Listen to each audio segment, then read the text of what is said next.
जबाबदार कर्मचारी आहोत. समोरचा जो रस्ता आहे त्या रस्त्यावर आपण उभे राहिलोय तो एका या कंत्राटी कर्मचाऱ्यांसाठी आम्ही इथं उभे आहोत. हे मला या ठिकाणी सर्वात महत्वाचा मुद्दा आहे. कारण लोकांना असं वाटतं की केंद्र सरकारी राज्य सरकारी कर्मचारी यांना तर स्थायी रोजगार आहे, मग कंत्राटी कर्मचाऱ्यांचा प्रश्न सर्वांना करतो. आपण आज देशव्यापी एक दिवसीय संप ऑल इंडिया नॅशनल आज आपण एकत्रित जमलेलो आहोत. एकत्रित जमत असताना इथं उपस्थित असलेला घटक आपल्या सर्वांनी समजून घेतला पाहिजे. किंबहुना मला त्या लोकांना सांगायचं की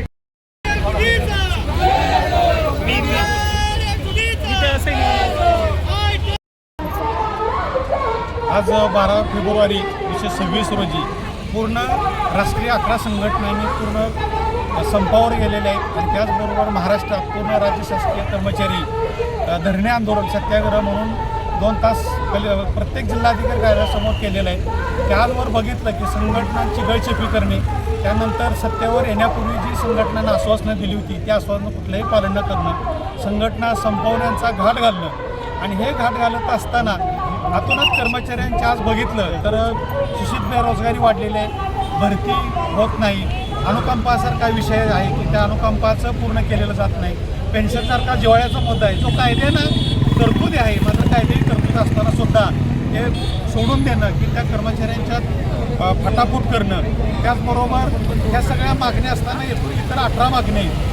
बेरोजगारी आहे, शेतकऱ्यांचा प्रश्न आहे, शेतकऱ्यांच्या मालाला हमी भाव मिळावा, कर्मचाऱ्यांची भरती व्हावी, म्हणजे शासकीय डिपार्टमेंट खाजगीकरणाचा घाट घातलेला आहे. जे कामगार 44 कामगार कायदे होते 4 संहितेत रूपांतर करून ही कामगारांची कवच कुंडळ संपूर्ण काढून घेतलेली आहे. एकंदरीत बघितलं तर कामगार जो वर्ग आहे तो देशघडीला लावण्याचं शासनाचं धोरण दिसत आहे.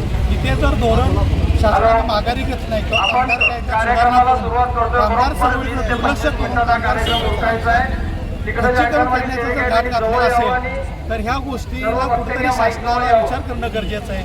म्हणून आज रोजी सर्व जिल्हाधिकारी कार्यालयासमोर शासनाचा एक निषेध म्हणून सर्व रस्त्यावर कर्मचारी उतरलेले आहेत आणि याच निषेधात्मक पद्धतीतच की शासनाला आम्ही आवाहन करतो की लवकरात लवकर की यापूर्वीसुद्धा वर्षभर अनेक आंदोलन केली मात्र शासनानं अजूनसुद्धा दुर्लक्षित केलेलं आहे. या आंदोलनाद्वारे जर शासनाने लक्ष दिलं नाही तर पुन्हा एकदा पाठीमागं जसं आपण शासन पूर्ण 7 दिवस ठप्प केलं होतं, बेमुदत संपावर कर्मचारी गेले होतं, ती परत वेळ शासनानं आणू नये, नाहीतर हे पूर्ण कर्मचारी परत बेमुदत संपाला सामोरं जातील.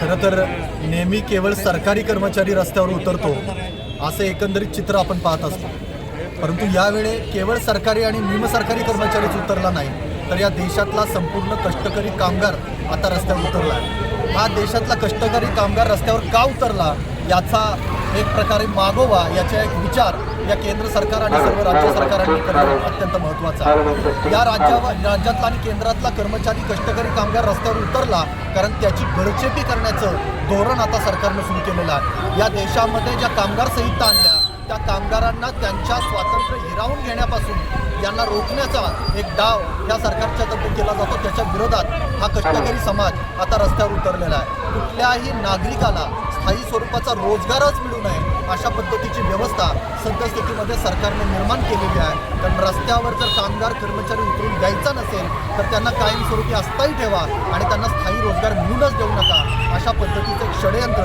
हे कर्मचाऱ्यांच्या आणि कष्टकरी कामगारांच्या विरोधात जे उभं केलं जातं त्या षडयंत्राला विरोध म्हणून हा कष्टकरी कामगार रस्त्यावर उतरतोय. वेगवेगळे कायदे केले जातात. सध्या भारत आणि अमेरिकेची एक डील झाली त्याच्यामध्ये शेतकऱ्यांना संपवण्याच्या दृष्टिकोनातून हा एक प्रकार सुरू झालेला आहे. त्यामुळे केवळ कामगार नाही, केवळ कर्मचारी नाही तर शेतकरी सुद्धा आज संपूर्ण देशभरामध्ये मोठ्या संख्येने रस्त्यावर उतरलाय.